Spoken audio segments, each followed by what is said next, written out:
गंगा जन्म की कथा एक। ऋषि विश्वामित्र ने इस प्रकार कथा सुनाना आरंभ किया। पर्वतराज हिमालय की अत्यंत रूपवती, लावण्यमयी एवं सर्वगुण संपन्न दो कन्याएं थीं। सुमेरु पर्वत की पुत्री मैना इन कन्याओं की माता थी। हिमालय की बड़ी पुत्री का नाम गंगा तथा छोटी पुत्री का नाम उमा था। गंगा अत्यंत प्रभावशाली और असाधारण दैवी गुणों से संपन्न थी। वह किसी बंधन को स्वीकार न कर मनमाने मार्गों का अनुसरण करती थी। उसकी इस असाधारण प्रतिभा से प्रभावित होकर देवता लोग विश्व के ज्ञान की दृष्टि से उसे हिमालय से मांग कर ले गए। पर्वतराज की दूसरी कन्या उमा बड़ी तपस्विनी थी। उसने कठोर एवं असाधारण तपस्या करके महादेव जी को वर के रूप में प्राप्त किया। विश्वामित्र के इतना कहने पर राम ने कहा, गे भगवन, जब गंगा को देवता लोग सुरलोक ले गए तो वह पृथ्वी पर कैसे अवतरित हुई और गंगा को त्रिपथगा क्यों कहते हैं? इस पर ऋषि विश्वामित्र ने बताया, महादेव जी का विवाह तो उमा के साथ हो गया था, किंतु 100 वर्ष तक भी उनके किसी संतान की उत्पत्ति नहीं हुई। एक बार महादेव जी के मन में संतान उत्पन्न करने का विचार आया। जब उनके इस विचार की सूचना ब्रह्मा जी सहित देवताओं को मिली तो वे विचार करने लगे कि शिव जी के संतान के तेज को कौन संभाल सकेगा। उन्होंने अपनी इस शंका को शिव जी के सम्मुख प्रस्तुत किया। उनके कहने पर अग्नि ने यह भार ग्रहण किया और परिणाम स्वरूप अग्नि के समान महान तेजस्वी स्वामी कार्तिकेय का जन्म हुआ। देवताओं के इस षड्यंत्र से उमा के संतान होने में बाधा पड़ी तो उन्होंने क्रुद्ध होकर देवताओं को शाप दे दिया कि भविष्य में वे कभी पिता नहीं बन सकेंगे। इस बीच सुरलोक में विचरण करती हुई गंगा से उमा की भेंट हुई। गंगा ने उमा से कहा कि मुझे सुरलोक में विचरण करत हुए बहुत दिन हो गए हैं। मेरी इच्छा है कि मैं अपनी मातृभूमि पृथ्वी पर विचरण करूं। उमा ने गंगा आश्वासन दिया कि वे इसके लिए कोई प्रबंध करने का प्रयत्न करेंगी। वत्स राम, तुम्हारी ही अयोध्यापुरी में सगर नाम के एक राजा थे। उनके कोई पुत्र नहीं था। सगर की पटरानी केशिनी विदर्भ प्रांत के राजा की पुत्री थी। केशिनी सुंदर, धर्मात्मा और सत्यप्रायण थी। सगर की दूसरी रानी का नाम सुमति थी जो राजा अरिष्टनेमि की कन्या थी। दोनों रानियों को लेकर महाराज सगर हिमालय के भृगुप्रस्रवण नामक प्रांत में जाकर पुत्र प्राप्ति के लिए तपस्या करने लगे। उनकी तपस्या से प्रसन्न होकर महर्षि भृगु ने उन्हें वर दिया कि तुम्हें बहुत से पुत्रों की प्राप्ति होगी। दोनों रानियों में से एक का केवल एक ही पुत्र होगा जो कि वंश को बढ़ाएगा और दूसरी के 60,000 पुत्र होंगे। कौन सी रानी कितने पुत्र चाहती है, इसका निर्णय वे स्वयं आपस में मिलकर कर लें।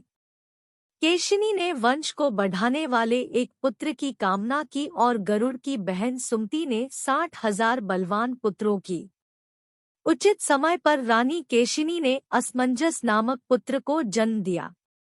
रानी सुमति के गर्भ से एक तूंबा निकल जिसे फोड़ने पर छोटे छोटे 60,000 पुत्र निकले। उन सबका पालन पोषण घी के घड़ों में रखकर किया गया। कालचक्र बीतता गया और सभी राजकुमार युवा हो गए। सगर का ज्येष्ठ पुत्र असमंजस बड़ा दुराचारी था और उसे नगर के बालकों को सरयू नदी में फेंक कर उन्हें डूबते हुए देखने में बड़ा आनंद आता था। इस दुराचारी पुत्र से दुखी होकर सगर ने उसे अपने राज्य से निर्वासित कर दिया। असमंजस के अंशुमान नाम का एक पुत्र था। अंशुमान अत्यंत सदाचारी और पराक्रमी था। एक दिन राजा सगर के मन में अश्वमेध यज्ञ करवाने का विचार आया। शीघ्र ही उन्होंने अपने इस विचार को कार्यरूप में परिणत कर दिया। राम ने ऋषि विश्वामित्र से कहा, गुरुदेव, मेरी रुचि अपने पूर्वज सगर की यज्ञ गाथा को विस्तार पूर्वक सुनने में है। आता कृपा करके इस वृतांत को पूरा सुनाइए। राम के इस तरह कहने पर ऋषि विश्वामित्र प्रसन्न होकर कहने लगे, राजा सगर ने हिमालय एवं विंध्याचल के बीच की हरी भरी भूमि पर एक विशाल यज्ञ मंडप का निर्माण करवाया। फिर अश्वमेध यज्ञ के लिए शामकर्ण घोड़ा छोड़कर उसकी रक्षा के लिए पराक्रमी अंशुमान को सेना के साथ उसके पीछे पीछे भेज दिया। यज्ञ की संभावित सफलता के परिणाम की आशंका से भयभीत होकर इंद्र ने एक राक्षस का रूप धारण करके उस घोड़े को चुरा लिया। घोड़े की चोरी की सूचना पाकर सगर ने अपने 60,000 पुत्रों को आदेश दिया कि घोड़ा चुराने वाले को पकड़कर या मारकर घोड़ा वापस लाओ। पूरी पृथ्वी में खोजने पर भी जब घोड़ा नहीं मिला तो इस आशंका से कि किसी ने घोड़े को तहखाने में न छुपा रखा हो, सगर के पुत्रों ने संपूर्ण पृथ्वी को खोदना आरंभ कर दिया। उनके इस कार्य से असंख्य भूमितल निवासी प्राणी मारे गए। खोदते खोदते वे पाताल तक जा पहुँचे। उनके इस नृशंस कृत्य की देवताओं ने ब्रह्मा जी से शिकायत की तो ब्रह्मा जी ने कहा कि ये राजकुमार क्रोध एवं मद में अंधे होकर ऐसा कर रहे हैं। पृथ्वी की रक्षा कर दायित्व कपिल पर है, इसलिए वे इस विषय में कुछ न कुछ अवश्य करेंगे। पूरी पृथ्वी को खोदने के बाद भी जब घोड़ा और उसको चुराने वाला चोर नहीं मिला तो निराश होकर राजकुमारों ने इसकी सूचना अपने पिता को दी। रुष्ट होकर सगर ने आदेश दिया कि घोड़े को पाताल में जाकर ढूंढो। पाताल में घोड़े को खोजते खोजते वे सनातन वसुदेव कपिल के आश्रम में पहुंच गए। उन्होंने देखा कपिलदेव आंखें बंद किए बैठे हैं और उन्हीं के पास यज्ञ का वह घोड़ा बंधा हुआ है। उन्होंने कपिल मुनि को घोड़े का चोर समझकर उनके लिए अनेक दुर्वचन कहे और उन्हें मारने के लिए दौड़े।